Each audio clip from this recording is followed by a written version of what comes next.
You are now listening to Jett and Jahn Radio.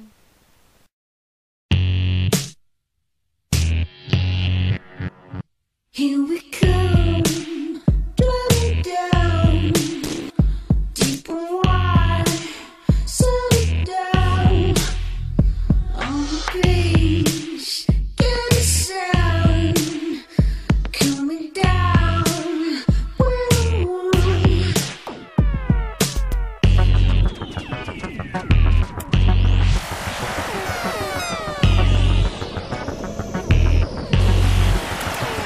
Coming down, settle down on the beach, get a sound on down, just stay, looking around, down. Always step away,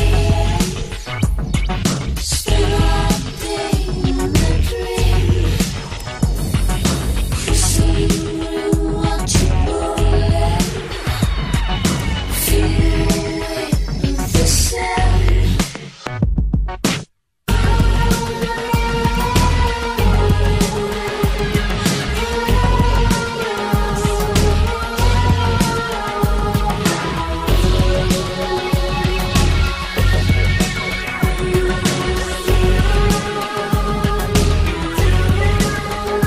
Here we come, driving down, deep and wide, blowing green, breathing in, come alive. Here we come, eyes down, letting it slip through my fingers, earrings float on your eyes. Try to forget who you are now. Scared of space, what's inside?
Hey folks, welcome to another edition of Reading with Jett.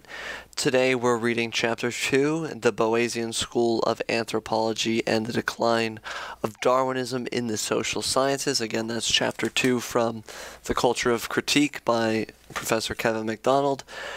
This chapter is primarily about Franz Boas and his students. Franz Boas basically was the patriarch in anthropology that races don't matter. It's how, where you grow up, nature over or nurture rather than nature, and that kind of thing. So let's get into it, folks. This is Chapter 2, The Boasian School of Anthropology and the Decline of Darwinism in the Social Sciences. If, we were to treat Margaret Mead's Coming of Age in Samoa as utopia, not as ethnography, then we would understand it better and save a lot of pointless debate. That is from Robin Fox's book, and that's how this chapter opens up. Several writers have commented on the radical changes that occurred in the goals and methods of the social sciences consequent to the entry of Jews to these fields. Degler notes that the shift away from Darwinism as the fundamental paradigm of the social sciences resulted from an ideological shift rather than from the emergence of any new empirical data. He also notes that Jewish intellectuals have been instrumental in the decline of Darwinism and other biological perspectives in American social science since the 1930s. The opposition of Jewish intellectuals to Darwinism has long been noticed. In sociology, the advent of Jewish intellectuals in the pre-World War II period resulted in, quote, a level of politicalization unknown to sociology's founding fathers. It is not only that the names of Marx, Weber, and Durkheim replaced those of Charles Darwin and Herbert Spencer, but also that the sense of America as a consensual experience gave way to a sense of America as a series of conflicting definitions. That's from Horowitz. In the post-World War II period, sociology, quote, became populated by Jews to such a degree that jokes abounded. One did not need the synagogue. The minyan, which is the minimum number of Jews required for a communal religious service, the minyan was to be found in sociology departments, or one did not need a sociology of Jewish life, since the two had become synonymous. Again, that's from Horowitz.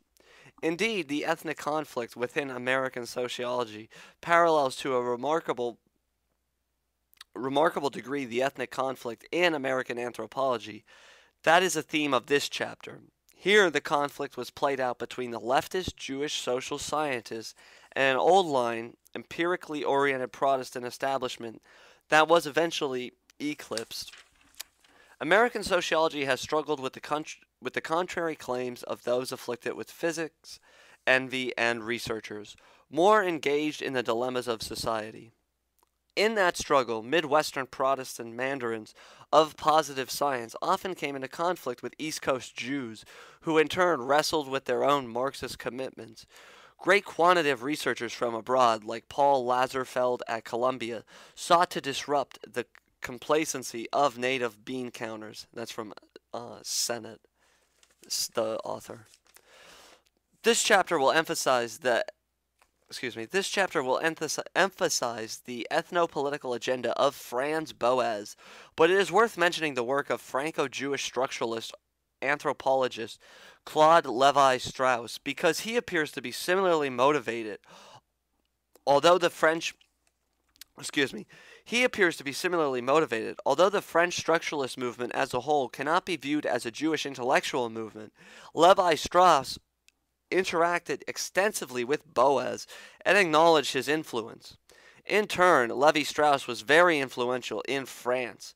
Dawsey describes him as, quote, the common father of Michel Foucault, Louis Althusser, Roland Barthes, and Jacques Lacan. He had a strong Jewish identity and a deep concern with anti-Semitism. In response to an assertion that he was, quote, the very picture of a Jewish intellectual, Lévi-Strauss stated, certain mental attitudes are perhaps more common among Jews than elsewhere, attitudes that come from the profound feeling of belonging to a national community, all the while knowing that in the midst of this community there are people, fewer and fewer of them I admit, who reject you. One keeps one's sensitivity attuned, accompanied by the irrational feelings that in all circumstances one has to do a bit more than other people to disarm political critics. That is Lévi-Strauss. Like many Jewish intellectuals discussed here, Lévi-Strauss's writings were aimed at nourishing cultural differences and subverting the universalism of the West, a position that validates the position of Judaism as a non-assimilating group. Like Boas, Lévi-Strauss rejected biological and evolutionary theories. He theorized that cultures, like languages, were arbitrary collections of symbols with no natural relationships to their references. Levi Strauss rejected Western modernization theory in favor of the idea that there were no superior societies.